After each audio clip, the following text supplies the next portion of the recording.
Hi అండి, welcome to my channel. నేను మీ master. అందరూ ఎలా ఉన్నారు? ఈరోజు నేను మీకు బెండకాయ పులుసు ఎలా చేసుకోవాలో చూపిస్తానండి. ఫ్రై కాకుండా పులుసు అయితే చాలా బాగుంటుంది, ట్రై చేయండి. మీరు దీనికి కావాల్సిన వచ్చేసి బెండకాయలని 1/2 కేజీ బెండకాయలు నేనైతే ఇలా చిన్నగా కట్ చేయకుండా కొంచెం మీడియం కట్ చేసుకోండి. 2 ఉల్లిపాయలు అండి, అలాగే కొంచెం కరివేపాకు, 2 ఎండుమిర్చి, ఇంకా అల్లం వెల్లుల్లి పేస్ట్, ఇంకా పోపు గింజలు అండి. ముందుగానే నానబెట్టుకున్న ఒక 5 మినిట్స్ నుంచి నానబెట్టుకోండి. చింతపండు, అలాగే ఎలా చేసుకోవాలో చూపిస్తానండి. ఒక ప్యాన్ పెట్టుకొని ఆయిల్ వేసుకొని పోపు గింజలు, అలాగే 2 ఎండుమిర్చి అండి, ఉల్లిగడ్డలు కూడా వేసుకొని ఇలా కలపండి. ఇది పులుసు కర్రీ కాబట్టి మనకి ఉల్లిపాయలు అనేవి ఎక్కువ ఫ్రై అవ్వాల్సిన పని లేదండి, జస్ట్ మెత్తబడితే సరిపోతుంది. ఒక 2 నుంచి 3 నిమిషాల వరకు ఇలా కలపండి. కలిపిన తర్వాత మనకి ఉల్లిగడ్డలు అనేవి కొంచెం మెత్తబడతాయి. మెత్తబడిన తర్వాత ఉల్లిగడ్డలు ఫ్రై అయిన తర్వాత కొంచెం కరివేపాకండి.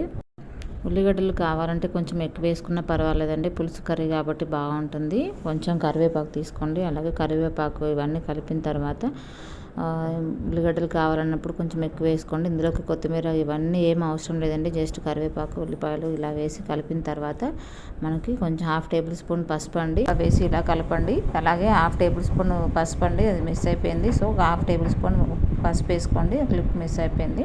సో ఇలా 1/2 టేబుల్ స్పూన్ పసుపు వేసిన తర్వాత మనకి కలపండి. కలిపిన తర్వాత ఏదైనా మనము టేస్టీగా చేసుకోవాలంటే ఏదైనా ఐటమ్స్ వేసినప్పుడు మినిమం ఒక 2 మినిట్స్ వరకు కలుపుతూ ఉండండి. అప్పుడైతేనే ఆ ఐటము ఫ్రై అవ్వడానికి అలాగే స్మెల్ పోవడానికి బాగుంటుంది. సో ఇప్పుడు వచ్చి అల్లం వెల్లుల్లి పేస్ట్ అండి, మరీ ఎక్కువ అవసరం లేదండి, జస్ట్ ఫ్లేవర్ కోసం అని అల్లం వెల్లుల్లి పేస్టు ఇలా వేసి కలపండి. ఒక 2 మినిట్స్ వేగిన తర్వాత మనము బెండకాయ ముక్కలు అండి మీడియం సైజ్ కట్ చేసుకోండి. ఈ సైజులో అయితేనే బాగుంటుందండి, మరీ చిన్నగా కాకుండా ఇలా బెండకాయ ముక్కలు మీడియం సైజ్ కట్ చేసుకోండి. ఎందుకంటే పులుసు కర్రీలోకి బెండకాయ ముక్కలు చిన్నగా ఉంటే స్మాష్ అయిపోతాయండి, అందుకని చెప్పి నేను ఇలా మీడియం సైజ్ కట్ చేశాను. ట్రై చేసి చూడండి, మీకు తప్పకుండా నచ్చుతుంది బెండకాయ పులుసు. అలాగే ఇలా కలిపిన తర్వాత కాసేపు మనము అదంతా మంచిగా ముక్కలకు పట్టిన తర్వాత పోపు అనేది పట్టించాలండి. అలాగే 1.5 టేబుల్ స్పూన్ యూజ్ చేశానండి నేను కారం అనేది. తర్వాత అలాగే 1/2 టేబుల్ స్పూన్ ఉప్పు అండి. ఈ రెండు మనము బెండకాయ ముక్కలకి బాగా పట్టుకునేంత వరకు ప్యాన్ పైన ఉంచాలి. ఇలా కలిపిన తర్వాత మనం మాడిపోకుండా మధ్య మధ్యలో కలుపుతూ ఉండాలండి, ఎందుకంటే కారం వేసిన తర్వాత తొందరగా ప్యాన్కి పట్టేసి మాడిపోయే స్మెల్ వస్తుందండి. సో ఇలా కలుపుతూ ఉండాలి. అలాగే కారం ఉప్పు వేసిన తర్వాత మనము కాసేపు మూత పెట్టుకొని అలాగే ఒక 5 మినిట్స్ వరకు వెయిట్ చేద్దామండి. ఎందుకంటే కారం ఉప్పు అన్ని బెండకాయ ముక్కలకు పట్టిన తర్వాత చాలా బాగుంటుందండి బెండకాయ పులుసు వేసిన తర్వాత. సో నెక్స్ట్ వచ్చేసి మనము బెండకాయ పులుసు అండి, ముందుగా నానబెట్టుకున్నాం కదా చింతపండు, కావాలంటే హాట్ వాటర్లో నానబెట్టుకోండి ఒక 5 మినిట్స్ ముందుగానే, తొందరగా నానిపోతుంది ఈ చింతపండు అనేది. ఎప్పుడైనా చింతపండు నానబెట్టినప్పుడు 2 నుంచి 3 సార్లు నీళ్ళు వేసుకొని పిసుక్కోవాలండి చింతపండు, లేదంటే బాగా పులుపు అయిపోతుంది కర్రీ అనేది. ఆ చింతపండులో ఇంకా అలాగే మిగిలిపోతుంది గుజ్జు కూడా. చింతపండు అనేది 3 టైమ్స్ నానబెట్టుకొని వాటర్ వేసి ఇలా అందులో నుంచి బెండకాయలు కలిపిన తర్వాత మనం ఒక 5 మినిట్స్ వరకు వెయిట్ చేద్దామండి. చూడండి ఉడకడం స్టార్ట్ అయింది బెండకాయ పులుసు అనేది.